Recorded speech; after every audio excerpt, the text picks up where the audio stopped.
Hello, everybody, and welcome to the year 2024. We're going to start this year off with a couple of recap episodes where we're going to talk about some of the more popular topics that we covered last year. So stay tuned, and we'll be right back with the Startup Lantern.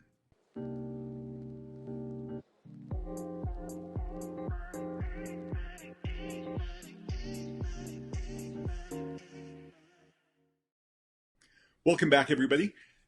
So this week we're going to again cover a couple of the really interesting topics that we covered last year, and I'm going to be your host, Druce McFarlane. And I'm Jon Duran. And Druce, it's hard to believe we've already had a whole year of episodes.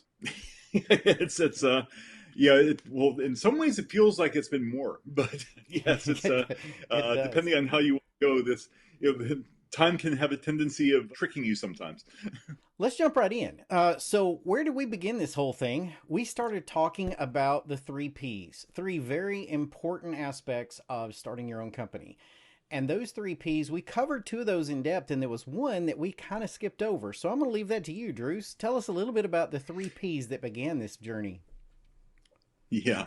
So the 3 Ps that we typically talk about, and these are the main topics that that venture capitalists are listening for when they're trying to figure out what to choose. And so the 3 Ps are, in short, the product, basically the product idea, the personnel, and the plan. So product is, what is it you're bringing to the table? What is the product that you're actually hoping to be able to sell?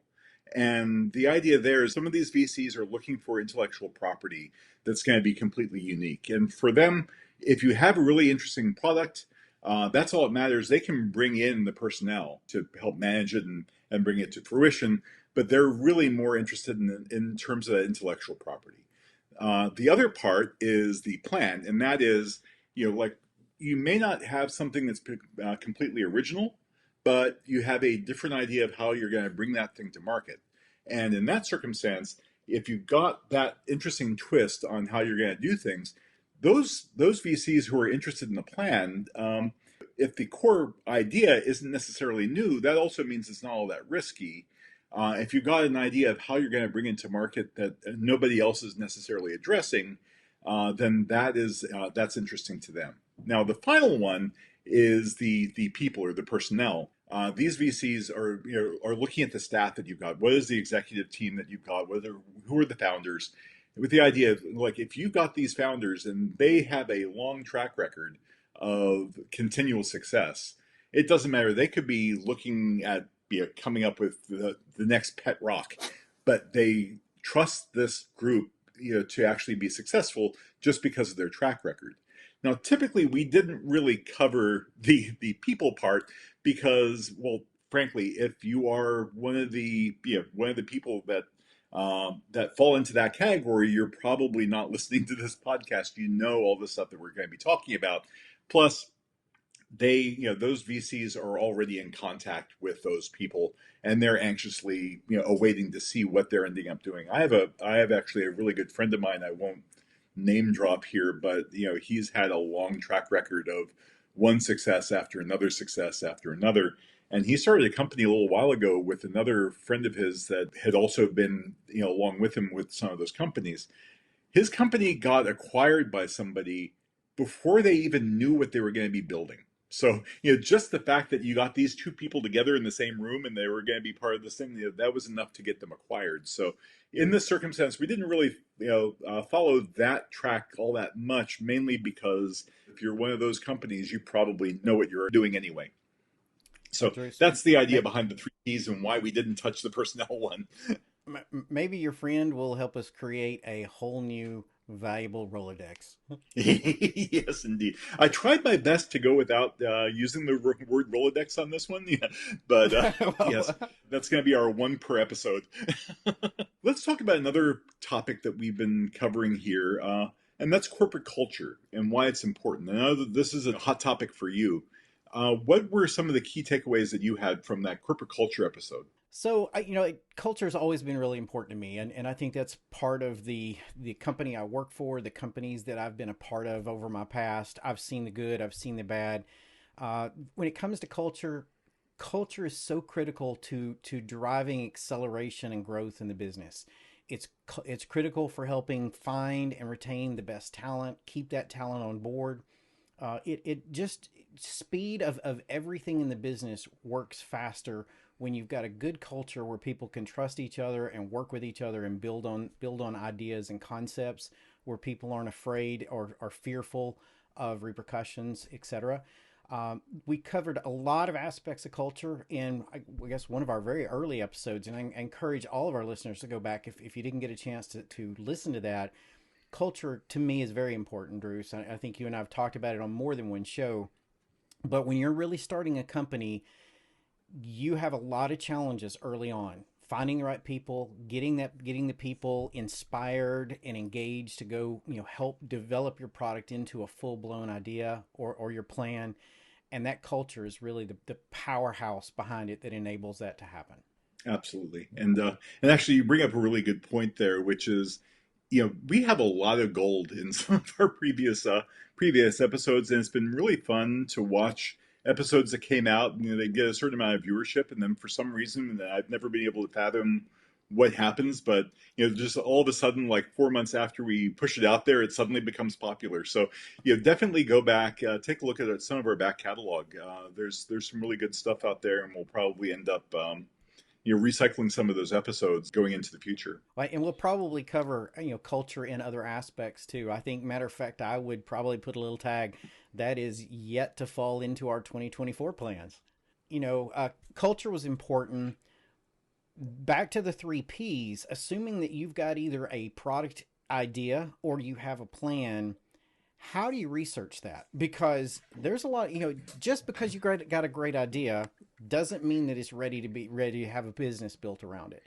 What are some of the key things you need to take care of, do to research and make sure that you're ready for that first big step? Because ultimately, our goal of this whole podcast is to make you, the viewer, successful in your endeavors to create a company as well. And I would say, like the most important thing here is you start off by knowing and understanding the person that you're building this thing for. And hopefully, most of the time that people come out with stuff, come out with company ideas, it's because they're building for themselves.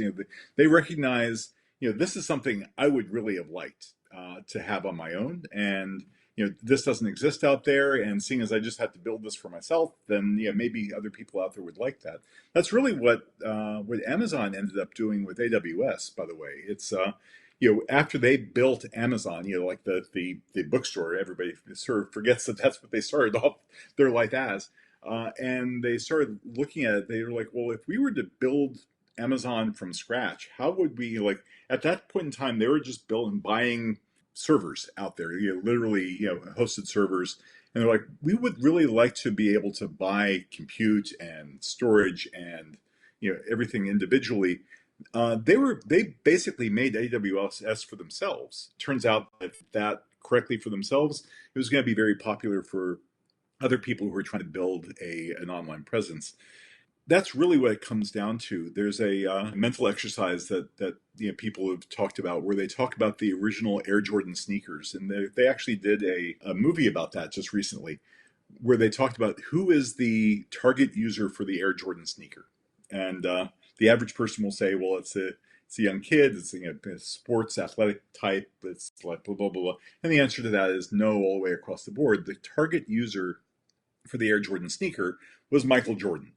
They built the perfect sneaker for Michael Jordan, and then that ended up making it being the best sneaker for anybody who wants to be like Mike.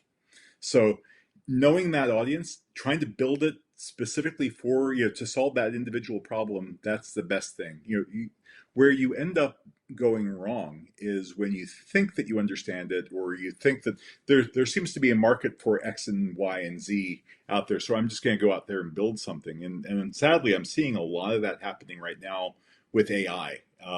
There is the Computer Electronics Show that just occurred end of December, and it seemed like every product that was out there had to have ChatGPT kind of crammed in there, whether it made sense to do it or not. So you're like, this is clearly people trying to have solutions, looking for problems. But if you start off with, I'm going to build for this person, and I'm going to build the solution to this very specific person's problem, it's going to be hard to go wrong. On that, let's turn that around.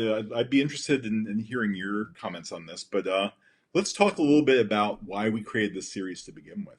Yeah, so there's a long story there that we do cover in one of our episodes of how Druce and I actually met up and came up with the idea. But I think at its core, the Startup Lantern for us was really about trying to share some of the experiences we've had. Both Druce and I have fortunately been involved in multiple startup companies ourselves.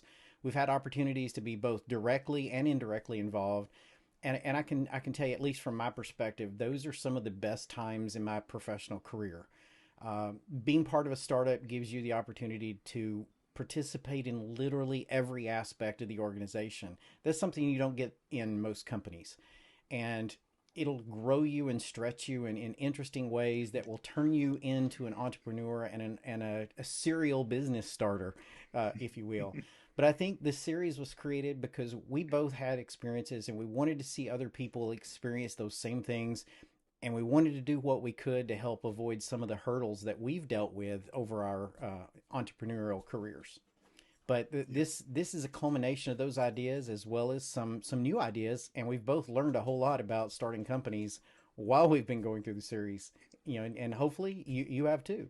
No, this has been very good, especially some of the episodes that we've had where we interview some of the entrepreneurs. You always end up learning something a little bit more, and it's value. Like that's one of the best experiences about doing a startup is the fact that as you said, it sort of stretches you, and you end up learning very, very quickly when you do certain things like that. And sadly, you learn best when through trial and error, but it's not necessarily always the fastest or the most easy way through things. So what we're really hoping to be able to do too is to allow some of the people that are out there who are looking to do their own startup not make some of the mistakes that maybe some other people might be able to help them avoid. While it's great to learn through doing, sometimes it's nice to not have to.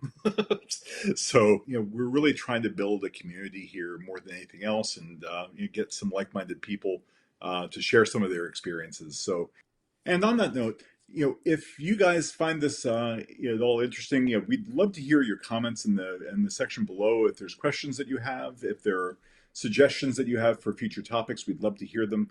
Like, subscribe. We're trying to build a community here of like-minded people, and we'd really love to hear from you. We will see you again next time. Again, I'm Druce McFarlane. And I'm Jon Duran. See you next time on the Startup Lantern.